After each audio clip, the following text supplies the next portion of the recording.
What did I say? I don't know what. 501, I think. Yeah, but, okay, I don't know about that. Well, that's what you told Chuck. Yeah, Carolyn, you get me all mixed up. I think you're doing that purposely. You know, I respect you. You should respect me. It's a mutual admiration. Yeah. Well, we're some team. You know that, so. I do. Okay.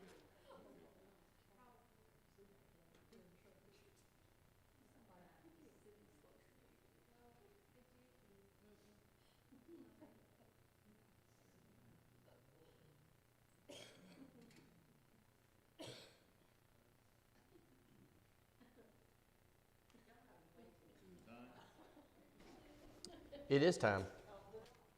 I really wanted to sing 40. I was looking for it. Now I find it. 5.99. 4.99. Oh, to be like thee. That's what I saw. That's what I. 4.99 instead of No, five. you get me all mixed up. No, 4.99. 4.99. Yeah, that's what I was trying to find, but I found 501. Then I turned over to 4.99. I was trying to look for that song, but I couldn't find it. 499. Yeah, 4.99. So 4.99. Yes, sir. All right. Okay, we'll sing the first, second, and fourth verse. We got four verses, and we'll sing 1, 2, and 4. Oh, do you like me, blessed Redeemer, this time constant longing and prayer, and like it afforded all of the treasures, Jesus thy virgin likeness to wear. Oh, to be like thee, oh, to be like thee, blessed Redeemer, pure as thou art. Come in thy sweetness, come in thy fullness, set thine own image deep on my heart. Oh, to be like thee, full of compassion, loving, forgiving, tender and kind, helping the helpless, cheering the fainting, seeking the wandering, send them to find. Oh, to be like thee, oh, to be like thee, blessed Redeemer, pure as thou art. Come in thy sweetness, come in thy fullness, stamp thine own image deep on my heart.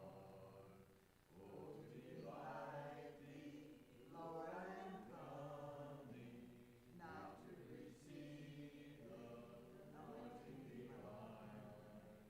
All that I am and have I am bringing, Lord, from this moment, all shall be thine. Oh, to be like thee, oh, to be like thee, blessed Redeemer, pure as thou art. Come in thy sweetness, come in thy fullness, stamp thine own image deep on my heart.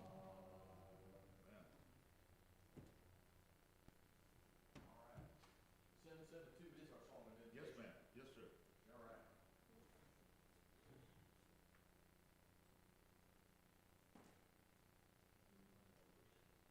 All right. Where are we? Yeah, well, Anybody remember where we are? Are we to the, No, we're in. are we past Friday? Saturday? All right, we've got Jesus he's had his Passover feast with his disciples. He's gone out into the garden. He's been betrayed. He's been arrested, and he's been brought before the authorities.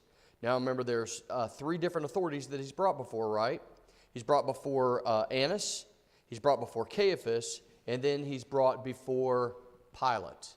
Now, after he is brought before Caiaphas, he actually appears before the entire Sanhedrin, but that is Jewish authority. But remember, what was the problem? They couldn't find anything to get him as far as the law of Moses was concerned. All right? So what did they have to do?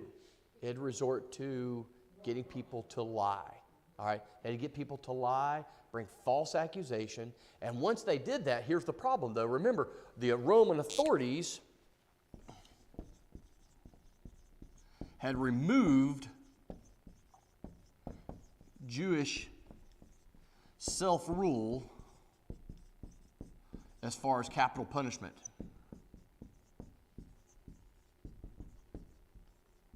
All right.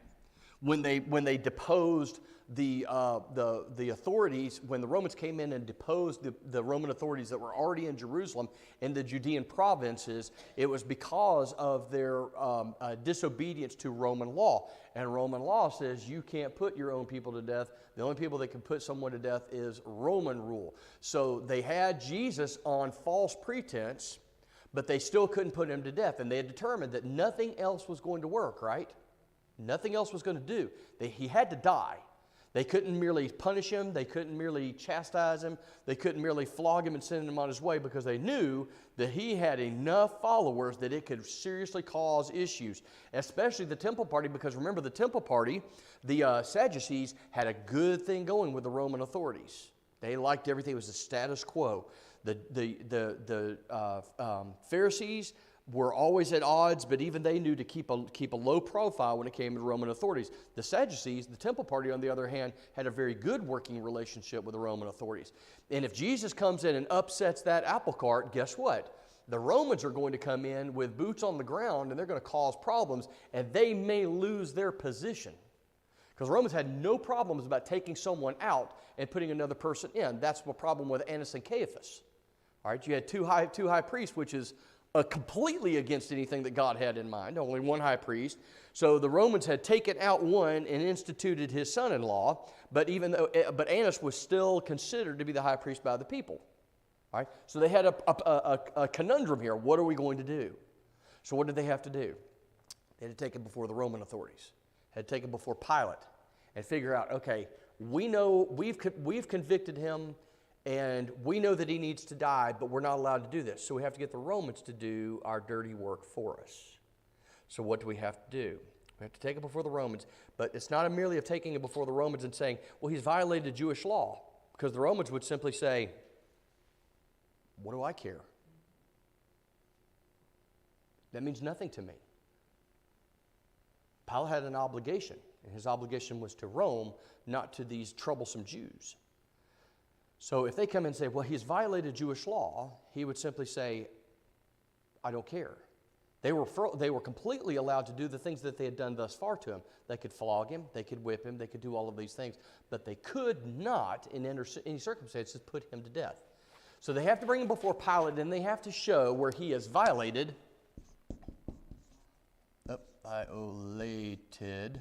Roman law. All right. Now, this is a little tricky, right? Because you have to find some way in which, and for all of their shortcomings, the Romans did value the rule of law. So when they bring this man before him, they better have good, ample proof that he has done something that is actually a violation of Roman law, and not just that, but it had to be a Roman law that would allow for capital punishment, not merely for imprisonment, not merely for beating, for scourging, for doing any of the other numerous things that the Romans did to maintain order, because that was typically the case. And we see when he is brought before Pilate, what does Pilate say? Even when they bring all of these charges, what does he say? I can't find anything in this man that he's committed any kind of crime. Not of Roman law, and that's all I care about. I don't care about Jewish law. I can't find anything that he's done that would violate Roman law. And what did they do? Again, they had to resort to what? False accusations. Twisting his words, because he did say what? Yes, he did. But not in place of Caesar. But that was where they had to rely on false testimony.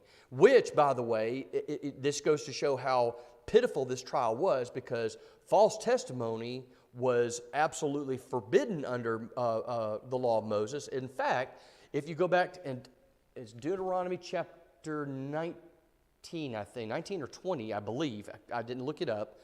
Deuteronomy chapter 19 and verse 20, that if someone brings a false accusation against someone, the very thing that was going to be done to the person that was accused should be done to the person who did the false accusing. So God took, thou shalt not bear false witness. So right off the bat, these people are in violation of almost every Jewish law in regards to for the trial altogether. So this whole thing is a sham. I mean, you talk about a kangaroo court, this is the very definition of a kangaroo court. But this goes to show what happens when evil men decide to do evil things. They will find a way to get that accomplished. All right, so we're in the middle of this. I tell you what, let's go. Let's go to the 3 stages of the Roman trial. Let's go to Matthew, because Matthew has, I think, the very best narrative, the very best specific times, dates, and everything like that. Matthew chapter 27, Matthew 27 verses 11 through 14. Someone read that for me. Matthew 27, 11 through 14. Jesus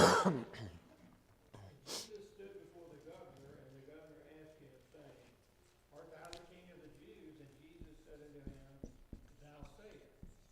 And when he was accused of the chief priests and elders, he answered nothing. Then said Pilate to him, Hearest thou not how many things these witnesses witness against thee? And he answered him to never a word, insomuch that the governor marveled greatly. Now at that feast the governor was wont to release unto the people a prisoner, whom they would.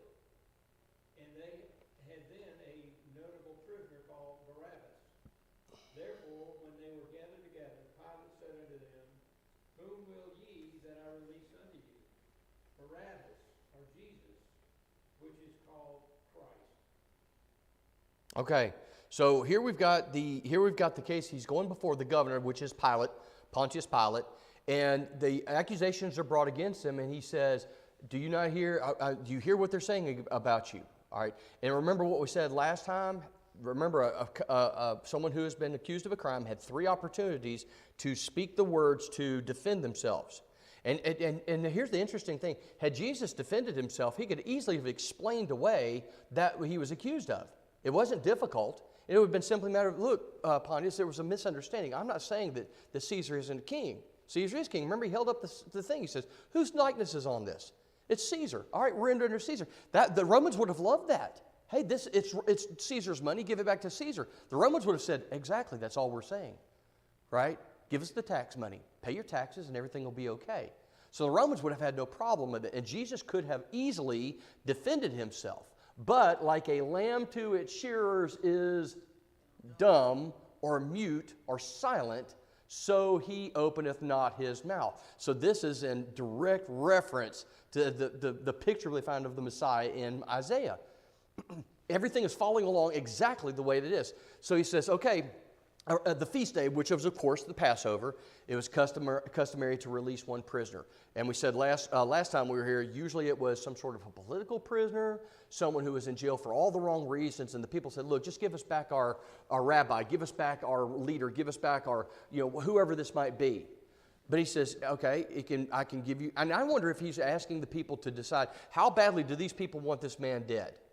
Barabbas, who was a horrible man, was a terrible person. He was a criminal. He was justifiably in prison and on the death row. It would have been perfectly acceptable to allow Barabbas to go to be put to death. So he gives him this opportunity. Look, you have this terrible man who deserves exactly what's happening to him, or you have this good man in which I can find no guilt.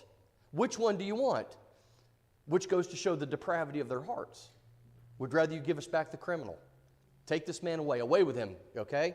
All right, so here we have, this is when he's brought before Pilate. Now, go to Luke chapter 23, Luke 23, 6 through 12.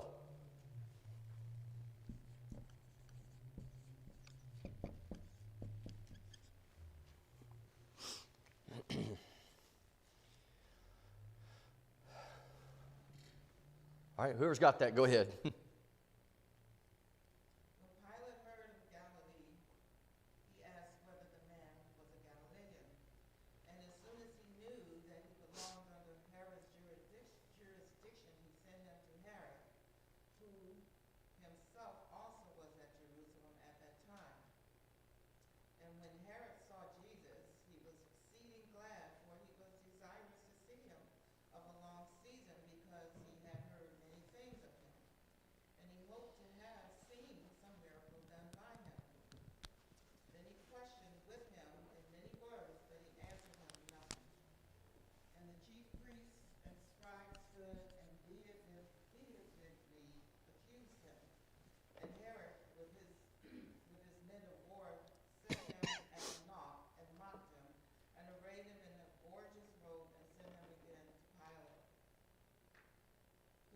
No, that's it. That's good. Okay, so we have a couple of things. He's already appeared before the religious authorities. Now he's appeared before the secular Roman authorities. Now he's being brought before the Jewish secular authorities, which was the king, King Herod. Again, problems with King Herod's kingship and everything that goes along. The Herodian dynasty is still in place at this time. So Pontius realizes, okay, he's actually supposed to go to Herod before he comes to me. We've skipped a step, right? Kind of like you didn't dot all their I's and cross all their T's. Yes, ma'am. If you notice, none of them exercise their power to say no to the group. They became worse than the average citizen. Yes. They didn't exercise anything. They just exercised, upheld them in wrongdoing. They had every opportunity, and you know what? We kind of, not to speak too badly of certain people, but we have a right to expect better from people who should know better. And when people who know better don't act better, it's very difficult to have any kind of esteem or respect for them. And you're right. Okay, we understood that the Pharisees and the Sadducees had entered into this unholy alliance to put Jesus to death. But then when he's brought before the secular authorities, he had the right to expect them to look past this. Here you have Pilate saying, look, this man's not done anything. But because he desired to, make amends and to stay in good graces with the Jews, he decided that he would do this. But then, okay, here we have Pilate realizes he's made aware, okay, this man's been brought to me prematurely. He needs to go through the chain of command, and he needs to go back to Herod. So they take him back to Herod. Herod begins to ask him questions, but what does he say? Nothing. Doesn't say anything. You have said. That's not much of a defense. You have said. That's not a wholehearted defense of yourself. But here we are. So Herod says, okay, I'm hoping you would come here and do some sort of magical thing. He's heard all the miracles that have occurred in Jerusalem over the last 7 days. Maybe he'll do something fantastic. And he asks him these questions. He begins to press him for answers, and he doesn't say anything. Which is, I can understand that from Jesus' standpoint. This man is illegitimate, and he has no right to be on the throne. All right? He has no right to be on the throne. He's not of the lineage of David. He has no right to be on that throne. As a matter of fact, he's in the literal sense, he's occupying a seat of authority that Jesus, by all rights, should be sitting in. But remember, that's not the throne that Jesus was interested in. It's not the throne that had been promised David to that descendant. Okay, so Herod asks him all of these questions and says, well, he wouldn't answer me anything. Now I'm going to send him where? Back to Pilate. All right, so let's go to chapter 27, Matthew, yes. Matthew 27, verses 15 through 31.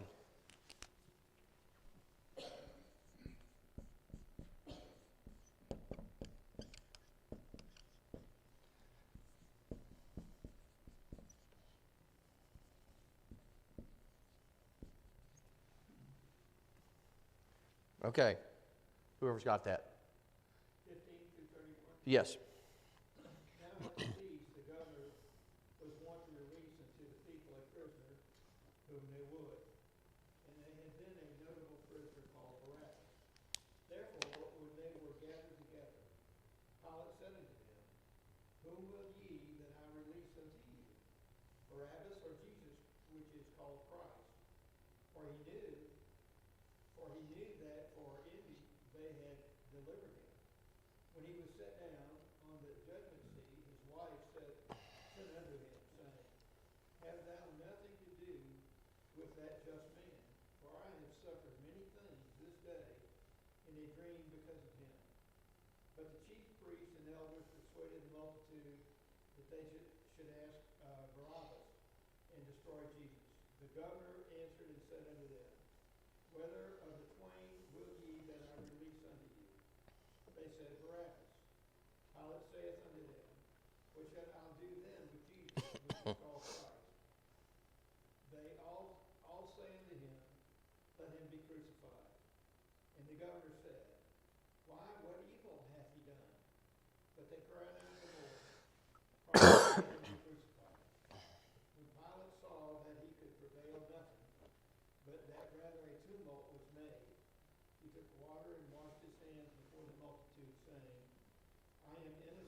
blood of this just person. See you to it. Then answered all the people and said, His blood be upon us and on our children. Then he released Barabbas unto them, and when he had scourged Jesus, he delivered him to be crucified. Then the soldiers of the governor took Jesus into the common hall and gathered unto him the whole band of soldiers. And they stripped him and put on him a scarlet robe.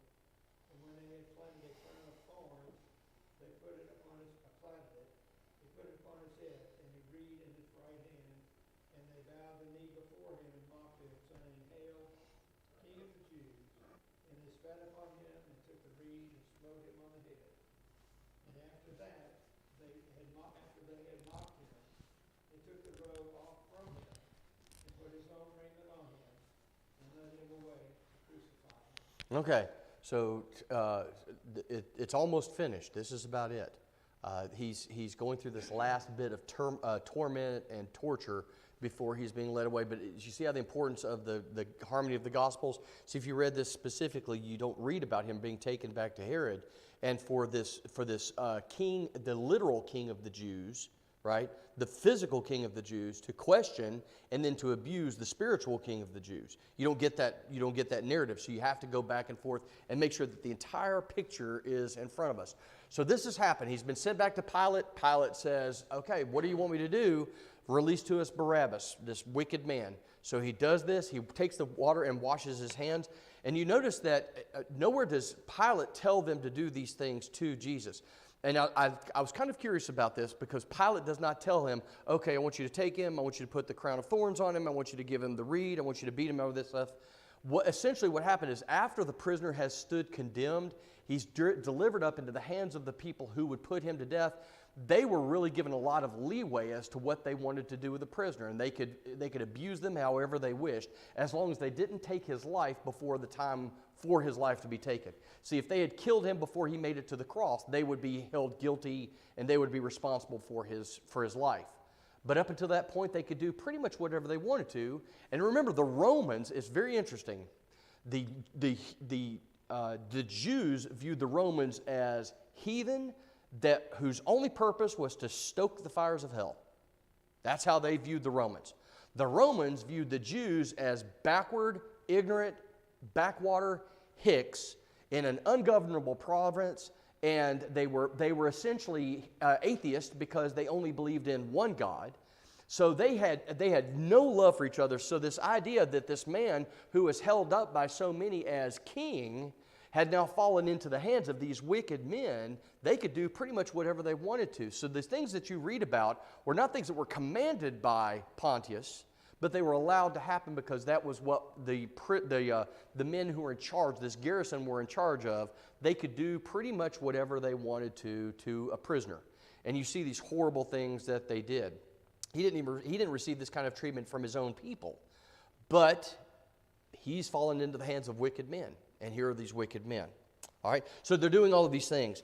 So they put the crown of thorns on his head. They put the reed in his hand. They mock him. They strip him down. They beat him.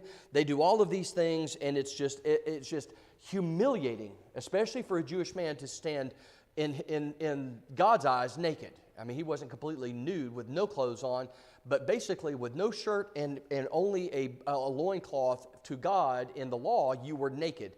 So can you imagine, that's to add insult to injury, to humiliate this man in front of his Roman captors. It was just an idea of beating someone down and beating them down and beating them down.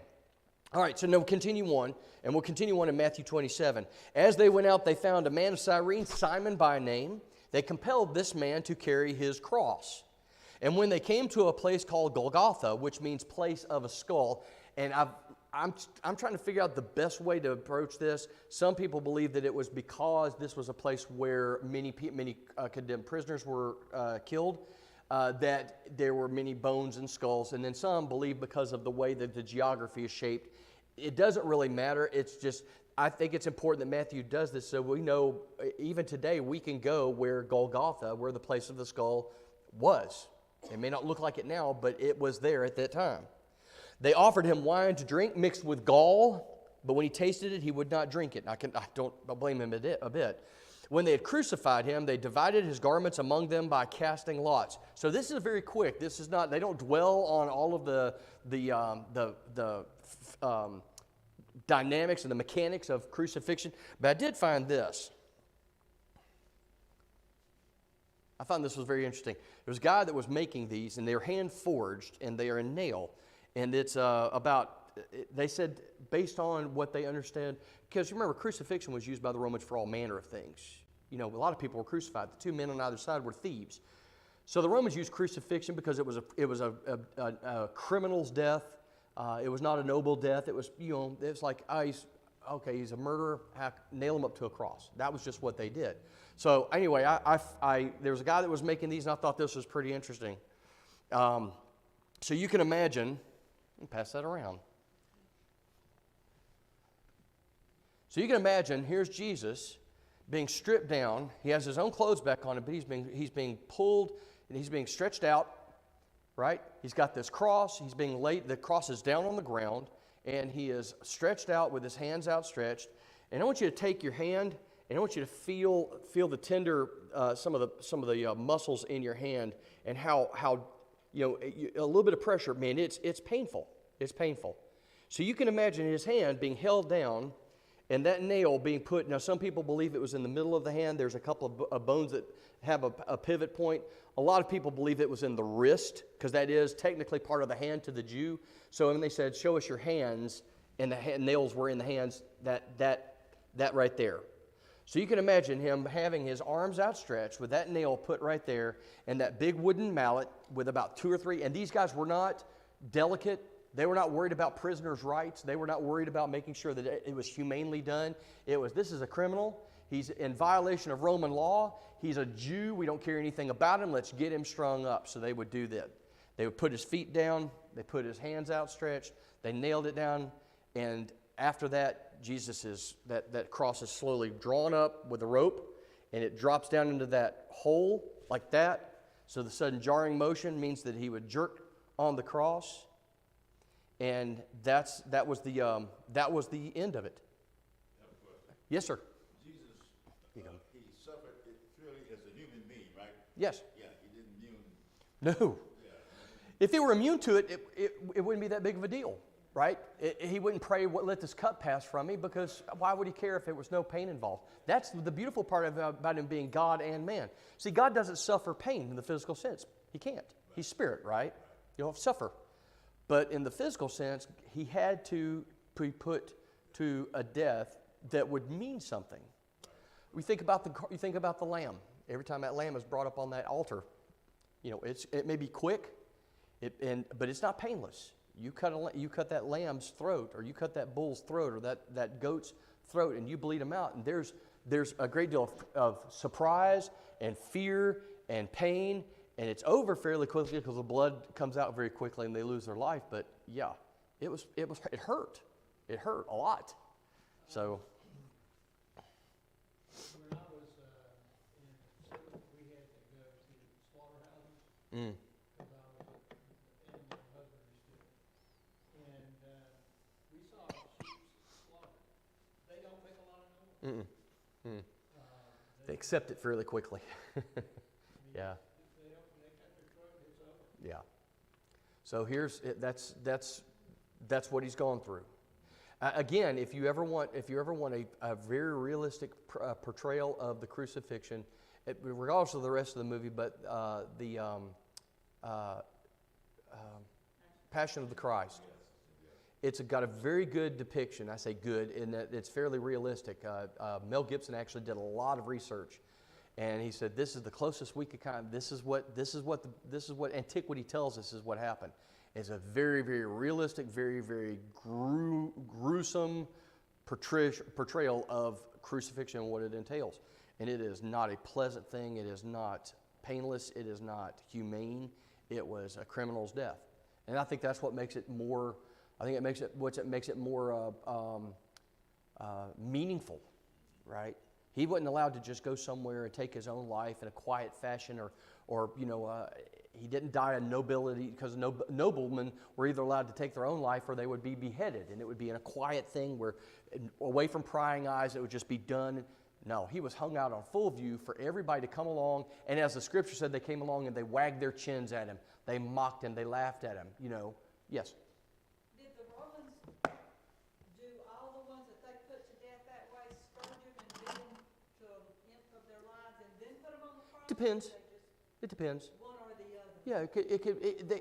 Yeah, some may, if they had, if they could show respect to someone. It could be somebody that, hey, listen, this guy really doesn't deserve to die, but that's the law. That's what we've got to do. And they would handle them a little bit more gently. But remember, the Romans just did not view the Jews as people. Okay, they were subhuman because of who they were and where they were from. So the Romans didn't care anything about, being gentle and being humane. But yeah, I mean, surely, I'm sure that sometimes they would be maybe not do quite what they did to him, but they did do this to him. They did do this to him. All right. Pushing in that direction, so they were satisfying the Jews as well. Yep. Yeah. They knew which side of the bread it was buttered. Yeah. The phrase scourging was often used it was so well known among the people how gruesome a scourging really was. Right. That they were able to quell rebellions just by telling them that they would be guilty and be Right. scourged. Yeah. The Romans knew how to quell stuff. The word decimate comes from the Latin, and it means to kill every 10th one. So what the Romans wanted to restore order amongst the ranks, they would decimate the ranks. They would take every 10th man, they would take him out and they would kill him. And what that did was that brought everybody kind of into, okay, yeah. Yeah. I was gonna say, oh man, I think I forgot my thought. By the time they would do this cruelty to the person before they crucified him, they would put a sense of, I wish I was dead in them. Because, people get sick and they be in such pain. And Absolutely. stuff, they ready to go. Absolutely. But all that doing they did to the people that put them the want of the Just take me now. You think about, we're doing a study of Job on Wednesday night. Job, he's gone through so much, he just wished he was gone. Just go ahead and take me now. Typically, people who had been scourged and that happened to them, they weren't on that cross for very long. And Jesus wasn't on the cross for very long. It was said that sometimes they would go 3, 4, 5, 6 hours. Jesus wasn't on the cross that long because of everything that happened to him. His body was just, he was a physical man, and his body was just, it was given out. He just could not sustain it. And he did not, remember, he could have called 10,000 angels, but he didn't call 10,000 angels. He said, they could come, they could take me off this cross. He said, well, call out, let God, he calls out to God, let God take him down. Well, God would have if he had asked, but he didn't ask, didn't want to. He was obedient, and obedience meant going all the way with it, not just to the point of the cross, but to death on the cross. And that's what makes it so, necessary, yeah. Yeah, there were people that died from the scourging. Yeah. Yeah. And the people didn't know what they were saying when they say, let his blood be on our children and us. Mm-hmm. It will be. That was actually what's going to happen. Yep. Yep. Now, Jesus had foretold the disciples what was going to happen to Jerusalem. Of course, they had no idea literally what would happen. And was it 70 AD when all this happened? Yeah. Yeah. When the Romans finally destroyed Jerusalem and completely razed it, destroyed the temple, destroyed everything, and it was never going to be rebuilt. So, all right, folks, that's all. We got to get Mackenzie she's getting ready to head out of town. So we're gonna stop right here, but we're gonna pick back up because there's more to the story, right? We're not done. There's more to the story. So we're gonna talk a little bit more about the cross next week, and then everything gets a lot better. Yeah, right now everything looks very, very dim. The story is not, this is not good, folks. What's going, but we of course know. We have 2020. We know what the scriptures tells us. It gets a whole lot better. So we'll talk about that next week. All right? So we're going to have 772 as our, let's stand up while we sing.